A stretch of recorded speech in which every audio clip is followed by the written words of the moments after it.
திரைப்படங்கள்லையும் சரி, நிஜ வாழ்விலும் சரி, பலரும் நட்புக்கு எடுத்துக்காட்டாக வாழ்ந்து மறைந்திருக்கிறார்கள். அதுபோல் நட்புக்கு இலக்கணமாக வாழ்ந்தவர்கள் தான் விஜயகாந்த் மற்றும் இப்ராஹிம் ராவுத்தர்.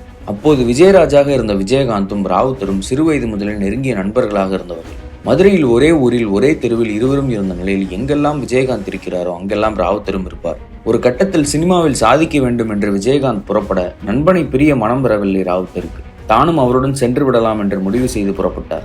ராவுத்தர் தன்னுடன் இருந்தால் கூடுதல் பலம் என்று அவரையும் தன்னுடன் அழைத்துக் கொண்டு சென்னைக்கு வர ஆயத்தமானார் விஜயகாந்த். திரைப்படங்களில் வாய்ப்பு தேடிக் கொண்டிருந்த விஜயகாந்துக்கு திரைத்துறையில் சாதிக்க வேண்டும் என்ற கனவு இருந்தது.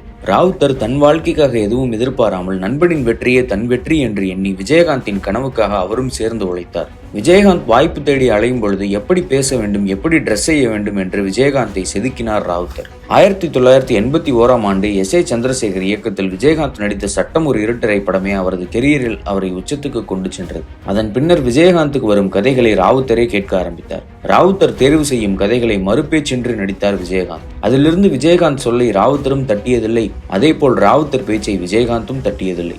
அப்படி விஜயகாந்த் விருப்பமில்லாமல் ஆனால் ராவுத்தர் அறிவுரையின்படி ஒரு திரைப்படம் நடித்து அது விஜயகாந்தின் டாப் வெற்றி படமாக மாறிப்போன கதையும் இங்கு உண்டு.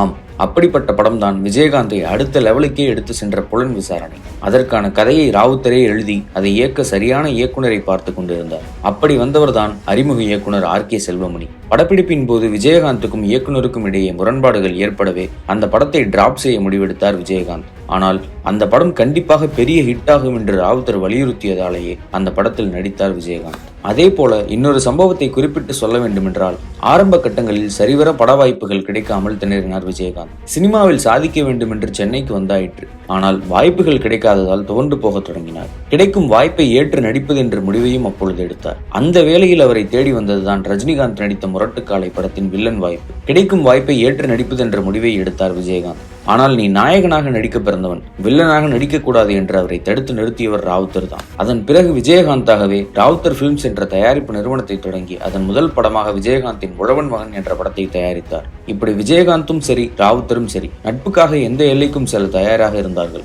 அப்படி விஜயகாந்துக்கு அவர் சொந்தத்திலேயே பெண் பார்த்து பிரேமலதாவை மனம் முடித்து வைத்ததும் ராவுத்தர் தான். குறிப்பாக விஜயகாந்த் அரசியலில் இறங்குவதற்கு அஸ்திவாரத்தை போட்டவர் ராவுத்தர். விஜயகாந்தை முதல்வர் நாற்காலியில் அமர வைத்து விட வேண்டும் என்ற கனவை முதலில் கண்டவரும் அவர்தான். தன்னை தேடி வருவோருக்கு பாரபட்சமின்றி பசியாற்றும் சிறப்பு பண்பை கொண்டிருக்கும் தன் நண்பன் அரசியலில் இறங்கினால் கண்டிப்பாக இன்னொரு எம்ஜிஆராக உருவெடுப்பார் என்று புரட்சி கலைஞராக விஜயகாந்தை முன்னிறுத்த தொடங்கினார். அதன் முதல் கட்டமாக சிறு சிறு மாற்றங்களாய் விஜயகாந்துக்குள் புகுத்த தொடங்கினார். திரைப்படம் நடிக்கும் காலங்களில் ஃபேன் ஷர்ட் போடுவதையே அதிகமாக விரும்புவாராம் விஜயகாந்த். ஆனால் அதன் பின்னர் வெள்ளை வேஷ்டி சட்டையை அணிய அறிவுறுத்தினாராம் ராவுத்தர். நண்பன் சொல்லை தட்டாமல் அதையே பின்தொடர்ந்தார் விஜயகாந்த். அதேபோல் தன்னை சந்திக்க வெகு தூரங்களில் இருந்து வரும் ரசிகர்களை குறைந்தது 10 நிமிடமாவது சந்தித்து பேச வேண்டும் என்பதை கண்டிப்பாக சொல்லியிருந்தார் ராவுத்தர். அதோடு ரசிகர்களோடு புகைப்படம் எடுக்கும் பொழுது அவர்களிடம் இருந்து தள்ளி நில்லாமல் அருகில் நின்று தோள் மேல் கை போட்டு தோழமையோடு புகைப்படம் எடுக்க வேண்டும். அப்பொழுதுதான் ஒரு ரசிகன் பெருமகிழ்ச்சி அடைவான் என்று இது போன்ற சின்ன சின்ன இன்புட்களை தொடர்ந்து கொடுத்து வந்தார் ராவுத்தர். அதனாலேயே விஜயகாந்தை ஒரு நடிகராக பார்க்காமல் தங்களுக்குள் ஒருவராக பார்க்க தொடங்கி மக்கள்.